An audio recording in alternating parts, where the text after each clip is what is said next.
Oy, sa mga senior citizen po natin dyan, kayo ba ay miyembro na ng SOCPEN or Social Pension? Posible pong mabigyan ng buwanang pensyon ang lahat daw po ng senior citizen sa Pilipinas.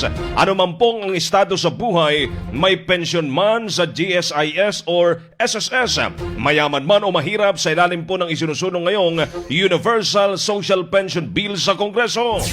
Umiinit po ngayon ang suporta rito matapos isumite sa Kamara ang mahigit 1 milyong lagda na mga senior citizen at supporters na nananawagang agarang may pasa ang batas. Sa kasalukuyan po kasi, pinipili lang po ang mga indigent seniors lamang o mga mahirap sa pinakamahirap na mga senior citizens lamang po ang tumatanggap sa kasalukuyan po ng 1,000 pesos na social pension mula po sa gobyerno. Ngunit sa bagong panukala, target po itong gawing universal ang pension upang wala na pong senior citizen ang mapag-iwanan. Tama. Sa ilang bersyon ng House Bill, posible pong makatanggap ng 500 hanggang 1,000 pesos kada buwan ang senior citizen kapag naging ganap na batas na po ito.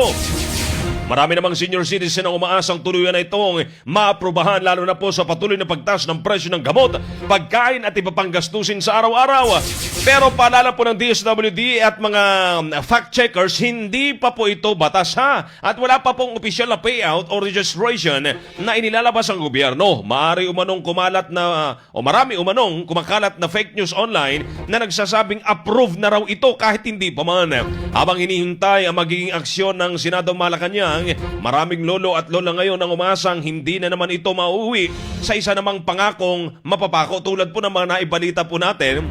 Nagsusulputan na naman ito po mga panukala na malapit sa sikmura.